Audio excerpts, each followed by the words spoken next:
The informant testified under oath that the victim, Eleanor Vance, was discovered with a silver locket clutched tightly in her hand, a detail only the killer could possibly know. Except, the official Blackwood County Sheriff's evidence log, entry number 701, meticulously documented no locket at the crime scene, not then, not ever.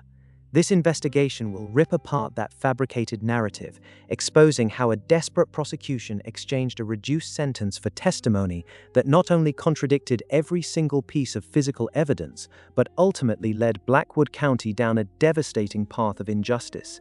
We will lay bare the shocking truth of how a so-called confession was allowed to override the facts, how the legal system itself became complicit in blurring the lines between truth and convenience, and why Eleanor Vance's case is far from closed. The year was 2007, a sweltering July in Willow Creek, a town nestled deep within Blackwood County, Nebraska. Eleanor Vance, a vibrant 29-year-old, disappeared after leaving her evening shift at the town's only diner, the Harvest Table. Her car was found abandoned on a deserted stretch of State Route 175, just 3 miles west of town. For a harrowing 72 hours, the small community held its breath. The search galvanized hundreds of volunteers, combing the dense woodlands and agricultural fields.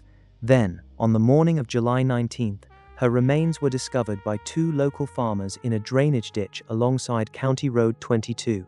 The scene was grim, the evidence scarce, the killer seemingly vanished without a trace. Detectives interviewed dozens, followed countless leads, but weeks bled into months, and the case of Eleanor Vance grew colder, a haunting shadow over Willow Creek.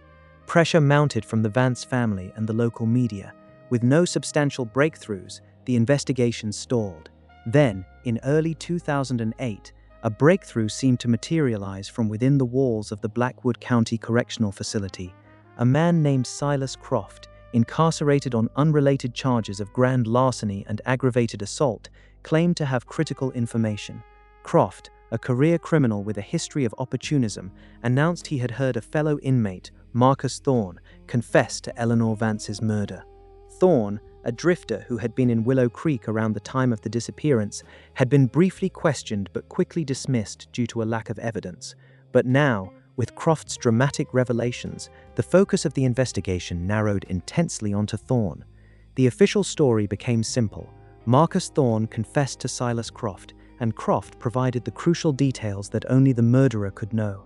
But the very first documented detail that began to unravel this entire official narrative was the exact phrasing of Silas Croft's initial statement to Detective Harding, recorded on February 5, 2008, where Croft merely stated Thorne had done something bad, a stark contrast to the vivid, granular confession he would later recount.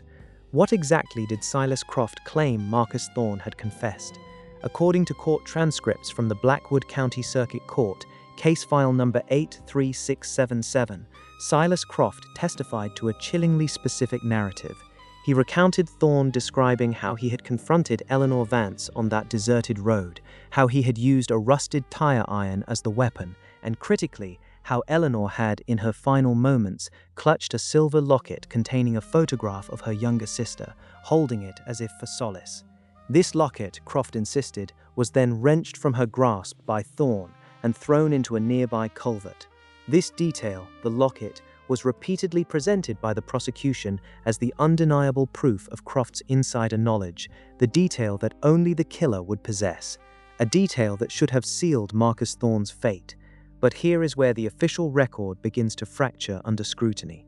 We have reviewed the comprehensive autopsy report, document number 12880, prepared by Chief Medical Examiner Dr. Lena Hansen, dated July 21, 2007.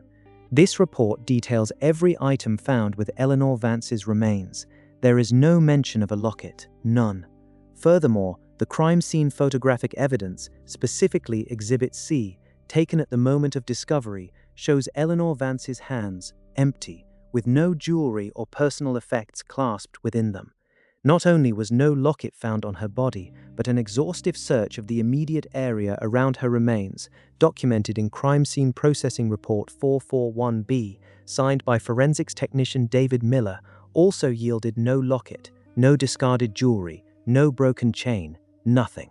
This wasn't a minor discrepancy. This was a direct, absolute refutation of the core insider detail presented by the informant. How could a detail so central to the confession, a detail supposedly known only by the killer, be so demonstrably false according to the very first documents created by the official investigation?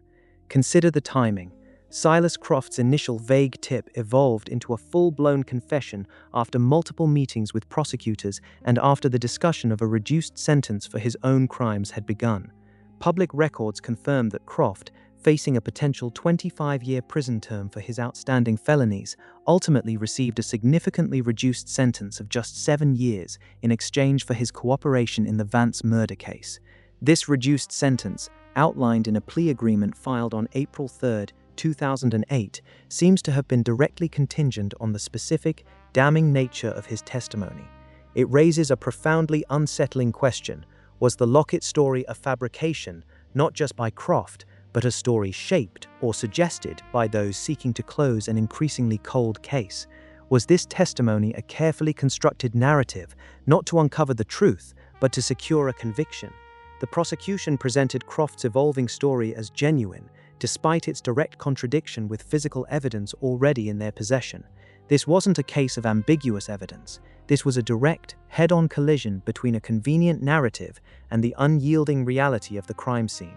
This case forces us to apply 3 fundamental principles of fair investigation. Firstly, the critical principle of corroboration. Any testimony from an incentivized informant, especially one with a criminal history and a deal on the table, demands rigorous corroboration by independent evidence. In this instance, the key detail offered by Silas Croft, the Locket, was not only uncorroborated, but was actively contradicted by the official evidence collected at the very outset of the investigation. Why was this contradiction not only overlooked, but actively downplayed? What does that say about the prosecutorial priorities? Secondly, we must consider the integrity of forensic evidence primacy. The physical evidence collected scientifically and objectively should always hold precedence over subjective, incentivized statements. Here, the documented absence of the Locket, the condition of Eleanor Vance's hands, and the meticulous crime scene processing were pushed aside in favor of a narrative that, while convenient, was demonstrably false. Modern investigative standards would demand a complete re-evaluation, a deeper dive into why such crucial physical facts were ignored. What would a contemporary forensic review reveal about these initial oversights?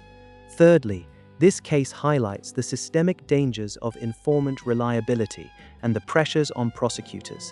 It demonstrates how the drive to secure a conviction, particularly in a high-profile cold case, can create an environment where the credibility of an informant's testimony is prioritized over its veracity, especially when a plea deal is dangled as bait. The reliance on a single, uncorroborated, and ultimately false confession from an incentivized witness is a documented pathway to wrongful convictions, eroding the very foundation of justice.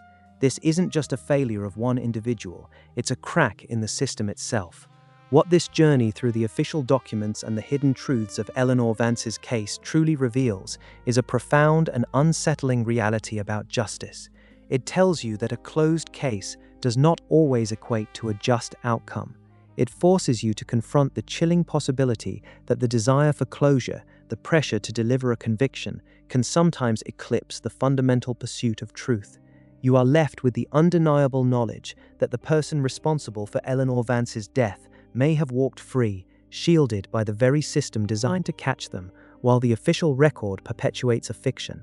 This isn't just about Marcus Thorne, it's about every Eleanor Vance, every victim whose true story might be buried beneath layers of convenience and compromised testimony.